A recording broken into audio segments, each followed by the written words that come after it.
लोग कि वेदों को शास्त्रों को जानने वाले थे, तो ऋषि लोगों ने सूत जी का आदर सत्कार किया, आज्ञा संशम की पूजा की और आसन देकर उनको बिठा दिया।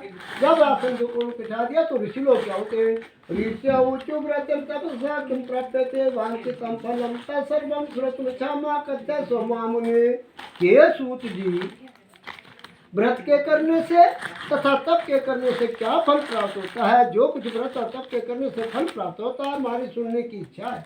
जब इस प्रकार का प्रश्न जो सूत आके ऋषि लोग करते तो सूत ही क्या होते हैं, सूत वाचा नारदे नर संपृष्टो भगवान कमलापति तथा तो क्षणों तो समायता एकदा नारदो योगी परानुग्रह कांक्षा पर्यटन वेदान लोकान मृत्यु लोकाम उपागतः। तो सूत कहते कि ऋषि लोगों, आपने बहुत अच्छा प्रश्न किया। जिस प्रकार आपने प्रश्न किया, इसी प्रकार एक इसमें की बात है कि ब्रह्मा के पुत्र नारद मुनि ने भगवान विष्णु के पास में प्रश्न किया था।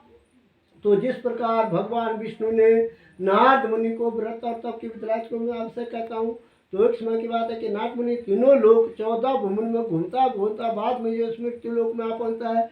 जब मृत्यु लोक में आ पहुंचता तो वहाँ पर क्या देखता है, ततो दृष्टवान जनान सर्वान नाना कले समन्वितान नाना योनि समुत्पन्ना पचनते स्वपाप कर्म भी। जब इस मृत्यु लोक में आ पहुंचता तो वहाँ पर क्या देखता है, 84 लाख प्रकार की योनियां है।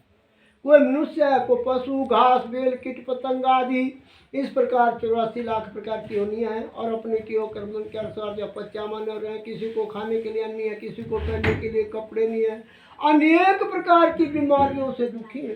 तो नारद मुनि ने क्या देखा, स्वर्ग में भी सुख है, पैताल में भी सुख है, परंतु मृत्यु लोक में दुख है। इति संचिंत्या मनसा विष्णु लोकम गतस्तथा। इस प्रकार अपने मन में सोचते हुए जो है विष्णु लोक में चले जाते हैं। जब विष्णु लोक में चले जाते हैं तो आप क्या देखते हैं, तत्र नारायणम देवम शुक्लवर्णम चतुर्भुजम शंख चक्र गदा पद्म वर्णमाला विभूषितम दृष्ट्वा देव देवेशम सोतम स्म चक्र में।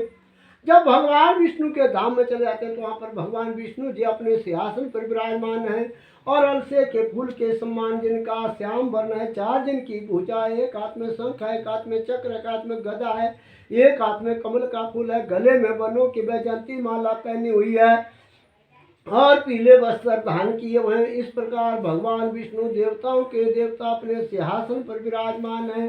तो नारद मुनि ने भगवान विष्णु की बड़े सुंदर स्तोत्रों से स्तुति की। क्या कहते हैं, नमो बांग मनस्थितृपादि सकते मध्या गुणा गुणात्मने सर्वेशादिभूता भक्ता नाम मार्तिनाशिने। हे भगवान, आपकी माया परम्पार है। आपका न तो जन्म का पता है, न मध्य का पता है, न अंत का पता है। आप कभी बच्चे का रूप धारण करते हैं, कभी नौजवान का, कभी बूढ़े का रूप धारण करते हैं। सर्वेशादिभूता। और जब इस पृथ्वी को भूतवाता प्रकट होता